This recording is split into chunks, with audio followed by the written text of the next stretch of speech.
तीर्थेश्वरा विगत काल चतुर्थ केस्मिन् संदीक्षिता बहुल संख्यक भूमिनाथैः जानन्नपि त्वमगमो नहि खेद में को वाचयमो द्विदश वर्षमभिर्विरत्य।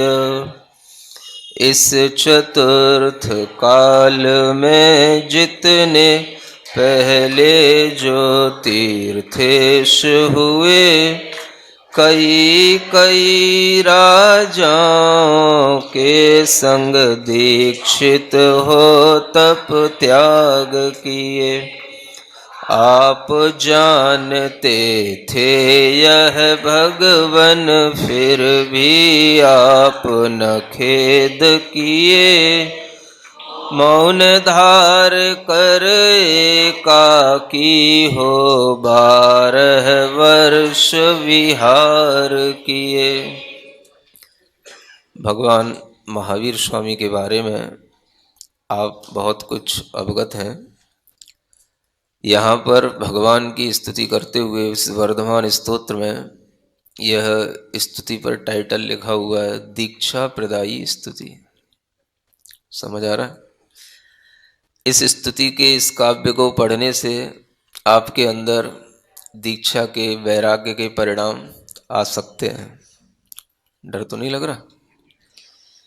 भगवान महावीर स्वामी की आराधना करते हो तो वैराग्य से और दीक्षा से कभी भी डरना नहीं चाहिए।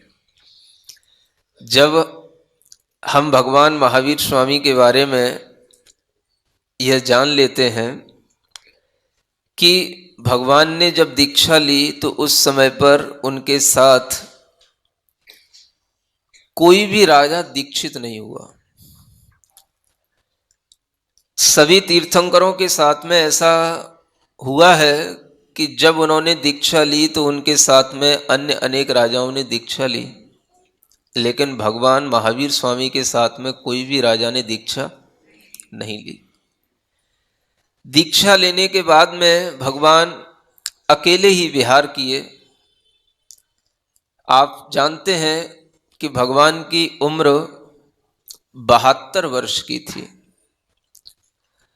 और उस 72 वर्ष की उम्र में उन्होंने 30 वर्ष की उम्र में गृह त्याग करके तप धारण किया था। 12 वर्ष तक उन्होंने जगह जगह पर विहार करते हुए मुनि भेष में, दिगंबर भेष में उन्होंने अपनी ध्यान साधना के माध्यम से अपनी आत्मा की आराधना की। केवल ज्ञान की प्राप्ति जब तक न हो जाए तब तक वह मौन रहकर ही विहार करते हैं। 12 वर्ष तक वो मौन रहे हैं।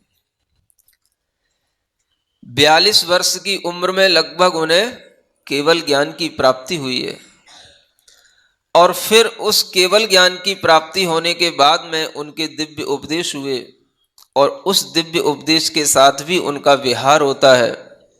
और जितनी भी उम्र अब बची रह गई है उस पूरी उम्र में उनका वह धर्मोपदेश देते हुए जगह जगह पर समव शरण की सभाएं लगते हुए उनका विहार चलता है। तत्व के ज्ञान को लोगों तक पहुंचाते हुए वो अहिंसा की प्रभावना करते हुए अपने पूरे उम्र भर अत्यधिक धर्म की प्रभावना करते हैं। धीरे धीरे वह समय आता है जब उनका वह उम्र पूरी होने को होती है। जब उम्र समाप्ति की ओर होती है, आयु कर्म जितना व्यक्ति लेकर के आता है उतना ही जीता है। जो भगवान बनने की प्रक्रिया पर निकला है उसने भी भगवत सत्ता को प्राप्त करने के लिए जितनी उम्र पाई है उतनी ही उम्र जिएगा, उससे ज्यादा वो जी नहीं सकता। कर्म सिद्धांत भी साथ में चल रहा है, जीव का अपना पुरुषार्थ भी साथ में चल रहा है, पराश्रितता भी साथ में चल रही है और स्वाधीनता का भाव भी साथ में चल रहा है। यह अनेकांत दर्शन के माध्यम से आप देखोगे कि जीव धीरे धीरे स्वतंत्र होता है तो अपनी स्वतंत्रता का भान धीरे धीरे करके, पुरुषार्थ धीरे धीरे करके उसके अंदर वह स्वाधीनता आती जाती है, लेकिन जो पराधीनता के कारण है वो अरिहंत अवस्था में भी बने रहते हैं। शरीर है, आयु है, जिसके माध्यम से वह पराश्रितता है, पराधीनता है, कर्म का उदय है, वह भी एक पराधीनता है, क्योंकि जितने कर्म का, जब तक आयु कर्म का उदय रहेगा तब तक ही हम शरीर के साथ विहार कर पाएंगे। और जब अंत का समय आता है, आयु पूर्ण होने को होती है, जो 72 वर्ष की आयु है, वह भी आप ये जाने कि उनकी वो आयु 72 वर्ष की भी पूर्ण नहीं थी। 71 वर्ष 3 महीने और 25 दिन की उनकी आयु थी। समझ आ रहा है? 72 तो हम कह देते हैं, लेकिन वो जब अच्छे ढंग से उसको काउंट किया जाता है तो उसकी वह जो संख्या है वह आयु वर्षों में 71 वर्ष 3 महीने और 25 दिन ही निकल करके आती है। समझ आ रहा है? तीर्थंकर पार्श्वनाथ भगवान का काल चल रहा होता है और उस काल में इन तीर्थंकर वर्धमान का जन्म होता है।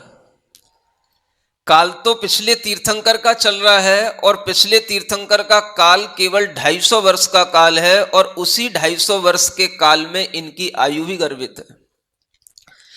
अगले तीर्थंकर का समय काल तब प्रारंभ होता है जब वह केवल ज्ञान को प्राप्त करने के बाद में प्रथम दिव्य देशना देते हैं, जिसे हम वीर शासन जयंती के नाम से मनाते हैं। वह प्रथम तीर्थंकर, वह प्रथम दिन होता है जब वह तीर्थ की प्रवृत्ति करते हैं, और वह वीर शासन जयंती के माध्यम से वह दिन मनाया जाता है जो आपने चातुर्मास के प्रारंभ में मनाया है। इस चातुर्मास में आपने कई उत्सव देखे होंगे, और चातुर्मास के समय पर सभी लोग इस प्रकार के उत्सव देखा करते हैं। जब चातुर्मास का प्रारंभ होता है, ये वीर शासन जयंती प्रारंभ होती है। ये बहुत महत्वपूर्ण तिथि है जिसे हर व्यक्ति पर एक ध्यान देने की जरूरत है। वीर शासन जयंती होने के बाद में एक पर्व आता है, तीर्थंकर पार्श्वनाथ का निर्वाण दिवस का पर्व। उसके बाद में फिर रक्षाबंधन का पर्व आता है, उसके बाद में पर्युषण का पर्व आता है, और उसके बाद में फिर यह दीपावली का पर्व आता है। ये सभी पर्व आते रहते हैं, और इन सब पर्वों के साथ में आप एक आध्यात्मिक वातावरण निर्मित करते हुए भगवान का आराधना करते रहते हैं, और ये सब ज्ञान आपको बना रहता है। आप इस ज्ञान के साथ में अपना जीवन आगे बढ़ाते रहते हैं। यह ध्यान रखें कि जब भगवान तीर्थंकर के लिए आयु पूर्ण होने को होती है तो उस समय पर वह अपना समौ शरण भी त्याग देते हैं। जिस समौ शरण के माध्यम से वह दिव्य देशना देते हैं, 12 सभाएं लगती हैं, उस समौ शरण का भी त्याग किया जाता है। वह नियम ले लेते हैं, अब हमें उपदेश नहीं देना है। उनके अंतरंग में यह परिणति आ जाती है, यह भाव उत्पन्न हो जाता है कि अब हमारी वाणी नहीं होगी, अब हमें उपदेश नहीं देना है, और वे इसका त्याग करके, समौ शरण का त्याग करके प्रतिमा योग धारण कर लेते हैं, अर्थात एक स्थान पर ही विराजमान हो जाते हैं, और तब तक विराजमान रहते हैं जब तक कि उन्हें मोक्ष की प्राप्ति न हो जाए। समझ आ रहा है? कुछ आचार्यों के द्वारा लिखे हुए प्रमाणिक ज्ञान की ओर भी हमारा ध्यान जाना चाहिए। आचार्यों ने हमें इतना सम्यक ज्ञान दिया है कि हर एक तीर्थंकर के साथ क्या घटित हुआ है यह हमें स्पष्ट रूप से बताया है। भगवान आदिनाथ जब अपना समौशरण त्याग करते हैं तो उन्हें 14 दिन के बाद में मोक्ष की प्राप्ति होती है। भगवान महावीर स्वामी जब अपना समवसरण त्याग करते हैं तो उन्हें 2 दिन के बाद मोक्ष की प्राप्ति होती है, और अन्य जितने भी बीच के तीर्थंकर हैं वो जब समवसरण त्याग करते हैं तो उन्हें 1 महीना लगता है। 1 महीने तक वह एक ही स्थान पर बैठे हुए ध्यान करते हैं, तब उन्हें मोक्ष की प्राप्ति होती है। ये प्रक्रिया योग निरोध की प्रक्रिया कहलाती है। यानी जो मन वचन काय के 3 योग हैं, इन योगों को भी रोकना अब बाकी रह जाता है, क्योंकि केवल ज्ञान प्राप्त होने पर आत्मा तो अनंत ज्ञान अनंत सुख से संपन्न हो गया, लेकिन जो शरीर है उस शरीर में जो योग की क्रिया चल रही है, अर्थात काय और वाणी और जो द्रव्य मन का सद्भाव है, उसके कारण से भी जो पुद्गल वर्गणाएं ग्रहण करने में आती हैं, उनको भी रोकने का एक पुरुषार्थ किया जाता है, एक ध्यान किया जाता है। 4 प्रकार के शुक्ल ध्यान होते हैं। दूसरे शुक्ल ध्यान के माध्यम से केवल ज्ञान की प्राप्ति होती है, अरिहंत अवस्था प्राप्त हो जाती है। फिर अरिहंत बनने के बाद में जब आयु लास्ट में केवल एक अंतर मुहूर्त बाकी रह जाती है, तब वह ध्यान तीसरा शुक्ल ध्यान की प्रक्रिया प्रारंभ होती है, और उसके माध्यम से इन योगों को संकुचित किया जाता है, जिसे योग निरोध कहते हैं। योगों को रोका जाता है। थोड़ा शांति बनाए रखें। योगों को रोकने के बाद में फिर उन योगों को इतना रोका जाता है कि वह केवल मनोयोग भी शांत हो जाता है, वचन योग भी समाप्त हो जाता है, काय योग में भी बादर योग शांत हो जाता है, केवल सूक्ष्म काय योग रह जाता है, सूक्ष्म। और उस काय योग के साथ में यह प्रक्रिया प्रारंभ होती है ध्यान की, जो आयु के अंतिम क्षणों में हो रही होती है। अब आप विचार करें कि जब भगवान महावीर स्वामी ने अपना ये योग निरोध का कार्य प्रारंभ किया, तो उस समय पर उनकी आयु के कितने दिन बाकी थे? कितने दिन बाकी थे? समझ आ रहा है? 2 दिन बाकी थे। और वह जो उन्होंने प्रारंभ किया, तो ये स्पष्ट है उनका निर्वाण हुआ 14 की, ये जो कार्तिक कृष्णा चतुर्दशी आने वाली है, उस कार्तिक कृष्णा चतुर्दशी की रात्रि के अंतिम समय पर, मतलब रात्रि का अभाव हो रहा है, रात्रि जा रही है और बस अगला दिन लगने वाला है, अमावस्या का दिन प्रारंभ हो रहा है। रात्रि का अवसान और दिन का प्रारंभ। रात्रि का जब अवसान होता है तब भी रात्रि जैसा ही वातावरण रहता है, दिन प्रारंभ नहीं हुआ है, सूर्य उदय तो बाद में होगा। उससे पहले जो प्रभाती होती है, उससे भी पहले, जिसे प्रत्यूष वेला कहा जाता है, उस प्रत्यूष वेला में प्रभाती के समय का भी प्रारंभ इस बिंदु, जहां पर रात्रि का अंत हो रहा हो, उस समय पर भगवान को निर्वाण की प्राप्ति हुई। बच्चों जाओ,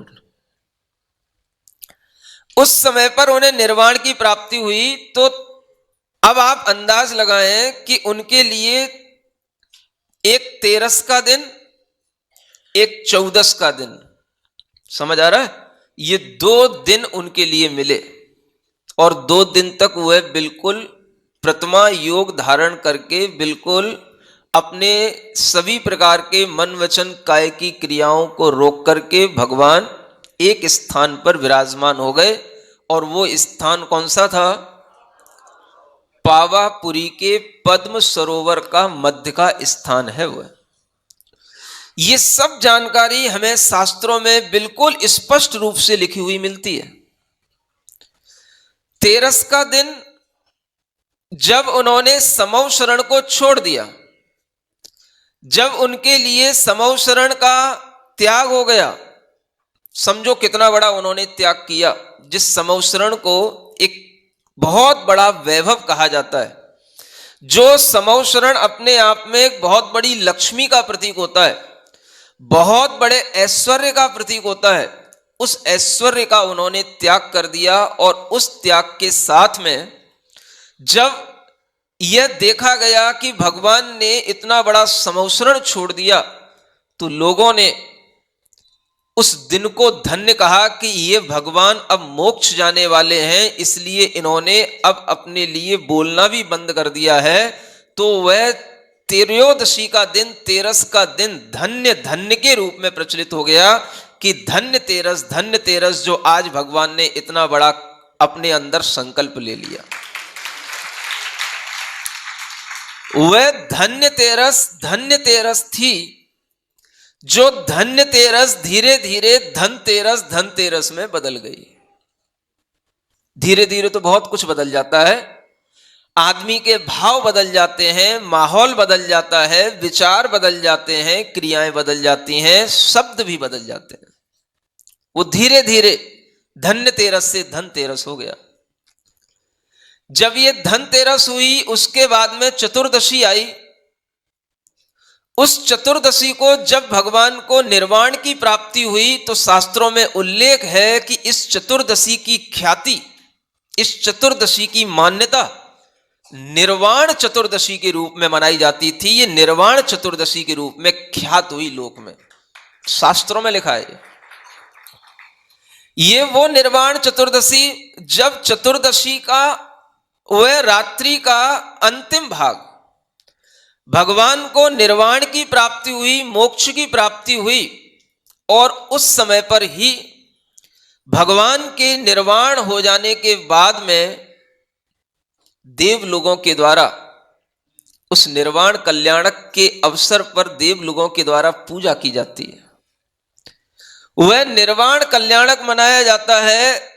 और देव लोगों ने उस समय पर यह इस तरीके से अद्भुत पूजा की कि चूंकि वह रात्रि का समय था, अमावस का प्रारंभ हो रहा है, चतुर्दशी का अवसान हुआ है, कृष्ण पक्ष चल रहा है, रात्रि घनघोर रहती है।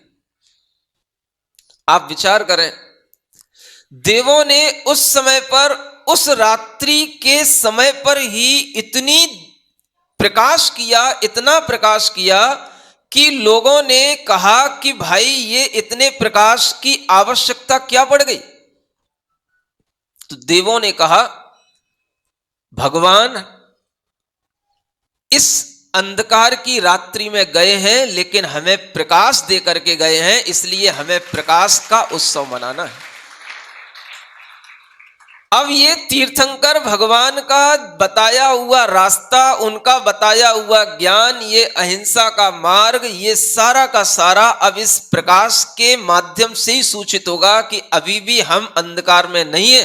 भगवान भले ही चले गए, लेकिन हमें बहुत बड़ा ज्ञान दे करके गए हैं। वो ज्ञान का प्रकाश हमें अगर दिखाना है तो हम इन दीपकों के माध्यम से दिखा सकते हैं। तो देवों ने ऐसा वातावरण बना दिया कि केवल वह पावापुरी नहीं, चारों ओर पूरे आकाश में वह दीपों का ही प्रकाश दिखाई दे रहा था।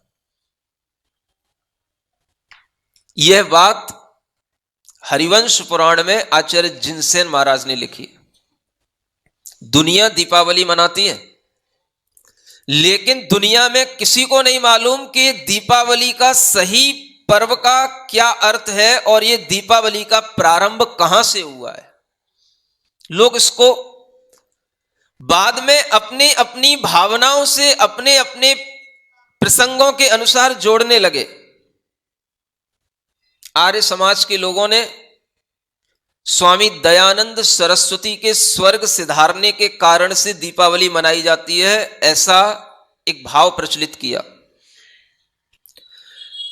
सिखों की समाज में छठवें गुरु हरगोविंद सिंह के स्वर्ग सिधारने पर यह दीपावली मनाई जाती है, ऐसा प्रचार किया।